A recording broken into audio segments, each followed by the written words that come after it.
Shalom, berjumpa kembali Polo-Polo Yang Manis. Siang hari ini saya ingin memberikan reaksi. Saya kaget ternyata rekaman pengajaran Islamologi yang saya berikan di STT Rai dikutip oleh banyak YouTuber mengenai adanya gambar Maria dan Yesus di Ka'bah digabungkan dengan cuplikan pernyataannya Buya Sakur di kantor di polisi, akhirnya menjadi viral. Dari sini saya baru tahu, wah ternyata banyak umat muslim yang jarang membaca kitab-kitab sirah. Pada waktu saya memberikan 2 kali, saya memberikan pernyataan yang sama tentang di dalam Ka'bah ada gambar Maria dan Yesus. Bedanya, saya membacakan literaturnya. Di saat saya mengajarkan hal itu, saya dijabri oleh banyak orang, diskusi di grup. Loh, apa yang Pak Gracia sampaikan kok sama dengan Buya Sakur? Di saat itu malah saya belum tahu, belum lihat Buya Sakur. Saya katakan, Buya Sakur ngomong apa? Buya Sakur juga mengatakan yang sama seperti Pak Gracia. Oh ya, memang itu benar karena kisah ada gambar Maria dan Yesus di Ka'bah itu kisah yang populer di dalam kitab-kitab sirah. Sejak saya memberikan mata kuliah Islamologi yang sama isinya dengan pernyataan Buya Sakur, akhirnya banyak YouTuber yang mengambil memotong penggalan kuliah saya yang saya sampaikan di STT Rai.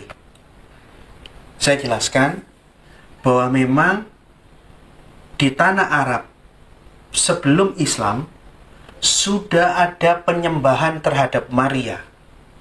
Maria adalah istri Allah yang punya anak Yesus, sehingga Allah, Maria, dan Yesus disembah sebagai 3 dewa sekeluarga. Dan termasuk adanya gambar Maria di Ka'bah. Silakan lihat cuplikan berikut ini.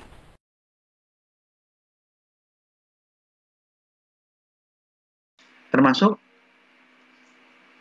sekte Maria, karena di dalam catatan sejarah Islam di Ka'bah itu ada patung, diletakkan patungnya Maria dan ada gambarnya Maria. Bahkan di dalam salah satu riwayat, di saat Muhammad menguasai Mekah, semua gambar-gambar berhala, gambar-gambar dewa-dewa itu dihapus, kecuali gambarnya Maria dan Yesus. Dan menurut catatan Bapak Gereja, nah ini enak, riwayat baik dari Islam dikonfirmasikan cocok dengan catatan sejarah dari pihak Kristen, ini baru bagus. Karena kalau kita hanya menggunakan satu sumber dari satu pihak saja, cenderung kurang objektif. Karena pihak pemenang cenderung membenarkan dan menutup-nutupi kesalahan. Sedangkan pihak yang dikalahkan cenderung dia lebih mengeluarkan data-data kekejaman dan hal-hal yang biasanya disembunyikan oleh catatan sejarah pihak pemenang. Jadi biasakan kalau kita ngomong sejarah yang data dari kanan dan kiri dibuka semua, supaya kita dapatkan gambaran yang realnya seperti apa dari berbagai pihak yang berkonflik untuk masalah itu. Sekarang kita lihat, sebelum zamannya Muhammad, bahkan 200 tahun sebelum Muhammad lahir, sudah ada sekte bidat Kristen penyembah Maria. Menurut catatan Bapak-Bapak Gereja, sekte Maria Idolatry, sekte penyembah Maria ini sudah masuk dan tinggal di Mekah di abad keempat. 200-300 tahun sebelum zamannya Muhammad sudah ada sekte ini, di mana di dalam ajarannya sekte penyembah Maria ini dia mempunyai bukan Tritunggal, tapi ajarannya seperti ini. Allah mengawini Maria yang manusia sehingga lahirlah Yesus yang dia setengah Allah dan setengah manusia. Jadi Allah Bapa yang ilahi, yang divine, menikah bersenggama dengan Maria yang insani, yang human being, dan lahirlah anaknya Yesus, separuh ilahi, separuh insani. Ini ajaran mereka. Ini sekte bidat Kristen Arab. Ini kepercayaan orang-orang wanita Arab di abad keempat yang masuk ke Mekah abad keempat. Dalam penghormatan ritualnya terhadap Maria, sekte Maryamid, sekte penyembah Maria ini mengelilingi Ka'bah, dan di saat dia mengelilingi Ka'bah dan ada patung Maria di situ, mereka membuat sesaji. Sesajinya itu khas, harus itu, tidak boleh yang lain. Sesaji yang khasnya kelompok penyembah Maria ini apa? Sekte-sekte bidat wanita Arab ini membuat kue yang tipis dan pipih. Kue bundar yang pipih. Namanya di dalam bahasa Yunani kolidri. Oleh karena itu sekte penyembah Maria, sekte Maryamid ini, di dalam bahasa yang lain namanya adalah sekte kolidrianisme, sekte roti bundar pipi. Karena dia kalau keliling membawa sesaji, sesajinya harus kue bundar pipi yang ditaruh di depan patungnya Maria. Nah, kadang-kadang saya mikir, kok catatan bapak-bapak gereja mengatakan roti sesajinya untuk Maria yang sudah dipersembahkan wanita-wanita bidat Arab abad keempat ini bentuknya roti bundar pipi. Jangan-jangan roti Maryam yang ada di Jakarta, di Surabaya, di Malang, jangan-jangan nih rotinya bidat nih. Tapi saya cuma hanya berandai-andai ya. Karena saya melihat kesamaan wujud. Ada roti Maryam. Kira-kira roti Maryam itu tahun 2005 itu baru mulai dipromosikan. Pada waktu roti Maryam itu mulai dijajakan secara franchise di Surabaya dan di kota-kota besar, saya tuh cuma geleng-geleng, saya tertegun. Oh, roti Maryam itu ternyata wujudnya bundar pipi. Terus saya mikir, bukankah roti sesajennya untuk dewa patung Maria di Mekah abad keempat itu roti bundar pipi? Jangan-jangan ini rotinya bidat dong. Tapi ya itu hubungannya seperti apa saya nggak ngerti lah. Cuma saya hanya menyajikan bahwa ada kesamaan antara data-data sejarah di dalam dunia kekristenan, catatannya bapak-bapak gereja, dengan wujudnya roti Maria di zaman sekarang, roti Maryam. Anda bisa baca bukunya Geoffrey Parinder, Jesus in Islam, in Quran. Dia jelaskan bahwa ada sekte Kristen, sekte sesat, bidat-bidat wanita Kristen Arab yang tinggal di Mekah, yang mengagumi Maria dan menyembah Maria sebagai istrinya Allah. Jadi tritunggalnya mereka di dalam nama Allah Bapa, Allah Mami, dan Allah Anak, dan anaknya, kira-kira begitu. Nih. Mereka, menurut catatannya Geoffrey Parinder, sekte penyembah Maria ini menyembah Maria dengan cara yang tidak pantas.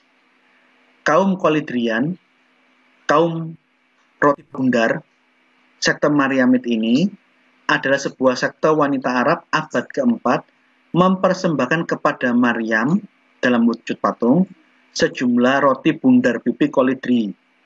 Seperti yang pernah mereka lakukan pada Ibu Bumi yang mulia pada zaman pagan. Epipanius, bapak gereja abad 5, ini malah abad 5 malah.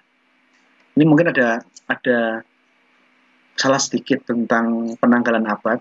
Kalau ngomong Epipanius ini bukan abad keempat, ini abad kelima.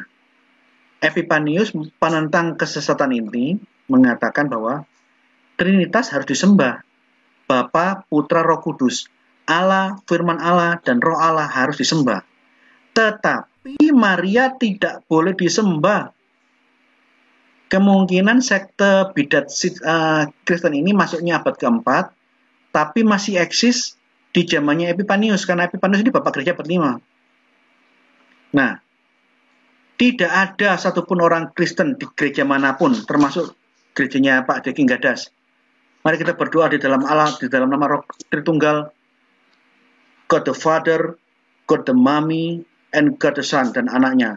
Tidak pernah ada. Di dalam nama bapak, di dalam nama mami, di dalam nama anaknya. Tidak ada bapak, ibu, anak ini KB apa memang? Keluarga berencana atau gimana? Ngawur. Tritunggal bukan papi, mami, dan anak. Tapi Bapa, Putra, dan Roh Kudus, di mana Bapa, Putra, dan Roh Kudus ini kata kiasan, bukan dalam makna harafiah. Bapa itu Allah, wujud Allah yang esa. Anak adalah kiasan untuk firman Allah yang kekal yang satu di dalam Allah. Roh Kudus, rohnya Allah, hayat Allah, hidupnya Allah. Ketiganya ini satu. Tidak mungkin Allah ada tanpa firman-Nya, atau Allah ada tanpa hidup hayatnya, tanpa rohnya. Tidak mungkin. Oleh karena itu, Bapa, Putra, Roh Kudus, inilah Tritunggal, Maha Kudus, Allah yang Esa, yang diimani orang Kristen. Anda masuk gereja manapun, pasti doktrinnya sama. Nah, doktrinnya Bapak, Ibu, dan anak, kamu tidak pernah ada. Tidak pernah ada di dalam dunia kekristenan. Allah kawin sama Maria, punya anak setengah Allah, setengah manusia. Ini doktrinnya bidat. Kristen menolak ini. Tritunggal harus disembah. Maria, sehebat-hebatnya Maria, sebagai perempuan yang melahirkan sang juru selamat, tidak boleh disembah. Jadi, Tritunggal Bapak, Ibu, dan anak ini bukan Tritunggal yang diimani orang Kristen. Ini bidat, ini sesat. Dan inilah yang kelihatannya yang masuk di dalam Quran. Di dalam tulisannya Geoffrey Parinder, penyembahan terhadap Allah, Maria, dan Yesus, inilah yang dikritik di dalam surah Al-Maidah nomor 116. Di dalam surah Al-Maidah, dan ingatlah ketika Allah berfirman, hai Isa, putra Maryam, adakah kamu mengatakan kepada manusia, jadikanlah aku dan ibuku dua orang Tuhan selain Allah. Isa menjawab, Maha Suci engkau. Tidaklah patut bagiku mengatakan apa yang bukan hakku mengatakannya. Jika aku pernah mengatakan, maka tentulah engkau mengetahui apa yang ada pada diriku, dan aku tidak mengetahui apa yang ada pada diri engkau. Sesungguhnya, engkau maha mengetahui perkara-perkara yang gaib-gaib. Kemungkinan besar, menurut analisnya Geoffrey Parinder, ayat Al-Maidah 5 ayat 16 yang dikritik Al-Quran bahwa adanya penyembahan Allah di samping Allah punya istri Maria dan juga Yesus, Bapak, Ibu, dan anak disembah ini bukan kritik Al-Quran terhadap mainstream kekristenan karena tidak ada ajaran seperti ini. Ini kritik Al-Quran terhadap penyembahan berhala yang ada di Mekah, yang tidak lain adalah sekte penyembah Maria, sekte Mariamid atau Serikolidrian yang ada di Mekah. Nah, mengenai ayat ini pun juga ada masalah juga loh. Kalau ada di mahasiswa perhatikan. Ayat ini menurut Muhammad Ahmad Khalafullah, salah satu ulama dari Maroko, dia mengambil strata 3, S3 tingkat doktoral di Al-Azhar, Kairo. Di dalam disertasi doktoralnya, dia memasukkan ayat ini.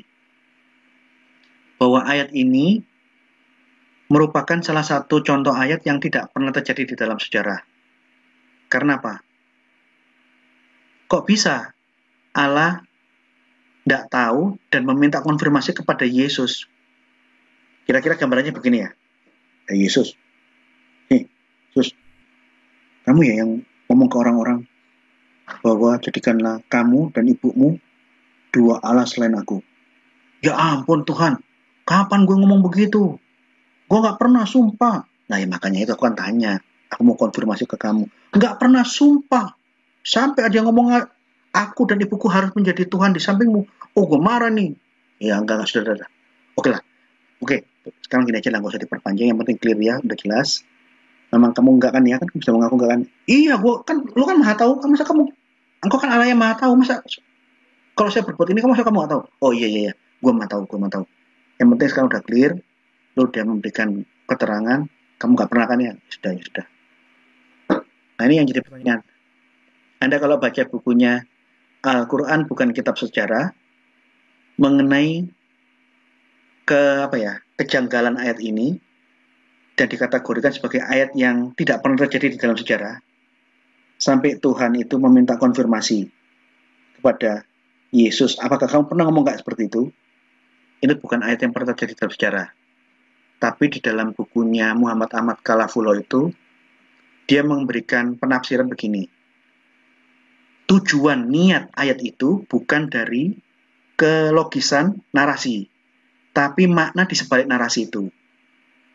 Makna di sebalik narasi itu adalah bahwa dilarang keras menjadikan Maria dan Yesus sebagai dua Tuhan di samping Allah. Jadi sebagai jawabannya Muhammad Ahmad Kalafulo, yang di awalnya dia mengatakan ini ayat yang tidak pernah terjadi di dalam sejarah, karena tidak mungkin ada Tuhan yang digambarkan tidak maha tahu seperti ayat ini, diberi jawaban oleh Muhammad Kalafulo, Tuhan tidak berbicara presisi di dalam sejarah, karena Tuhan di dalam Al-Quran, menurut keyakinannya Muhammad Ahmad Kalafulo di dalam disertasi doktoralnya, Allah itu berbicara, memberikan wahyu, menasihati manusia di dalam Al-Quran dengan gaya berpuisi.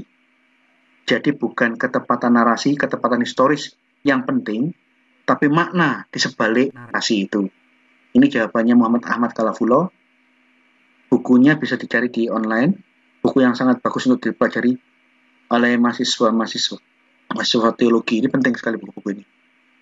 Paramadina itu yayasan yang pernah dipimpin Anies Baswedan. Tapi buku ini diterbitkan oleh Nurkolis Majid, cendekiawan Muslim dari Muhammadiyah, yang memimpin Paramadina sebelum Anies Baswedan.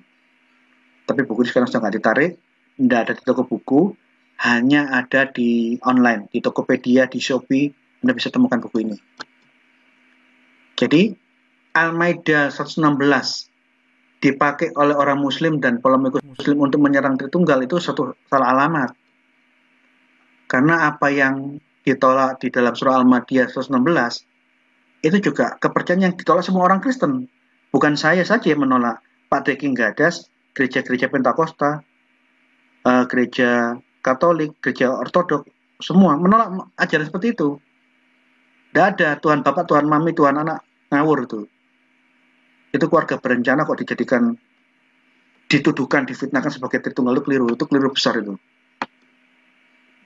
Tidak ada Allah Bapak, Allah Mami sama Allah Anak, tidak ada. Yang ada Bapak. Maksudnya Bapak itu istilah sinonim untuk menyebut Elohim.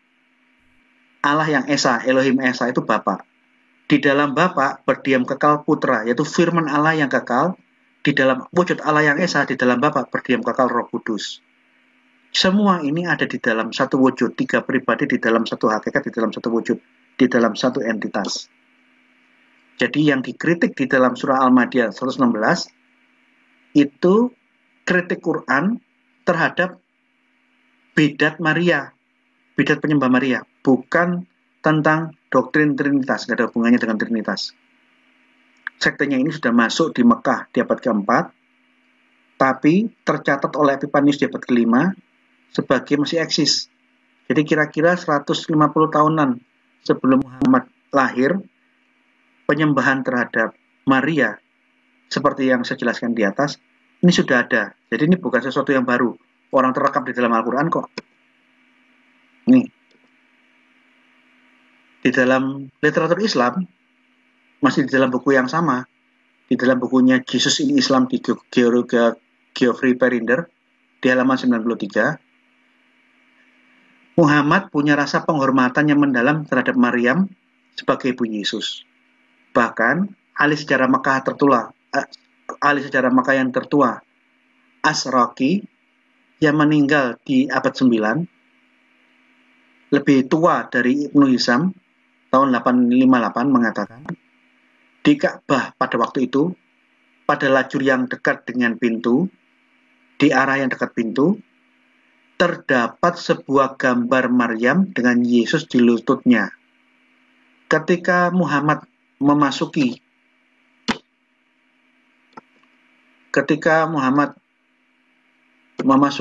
Mekah dengan kemenangan penaklukan kota Mekah, mengambil alih kota Mekah, ia memerintahkan hancurkan patung-patung yang berada di sekeliling Ka'bah dan hapus semua lukisan-lukisan para nabi dan malaikat. Namun dikisahkan bahwa ketika para pengikutnya mulai membersihkan, mencuci lukisan-lukisan nabi, dewa-dewa, malaikat-malaikat di sekeliling Ka'bah itu dengan air dari sumur Zam-Zam, Muhammad SAW meletakkan tangannya di atas gambar Yesus dan Maria, lalu berkata, "Cucilah semuanya kecuali apa yang ada di bawah tanganku." Semua gambar yang lain hapus, cuci, bersihkan, hilangkan, tapi jangan hilangkan gambar Maria dengan Yesus di pangkuannya Maria. Apakah kisah ini benar atau tidak? Katanya Giovanni Wander. Enggak, ini benar apa enggak kisahnya? Enggak. Yang jelas riwayat ini menunjukkan bahwa Muhammad memberikan penghormatan terhadap Yesus dan ibunya.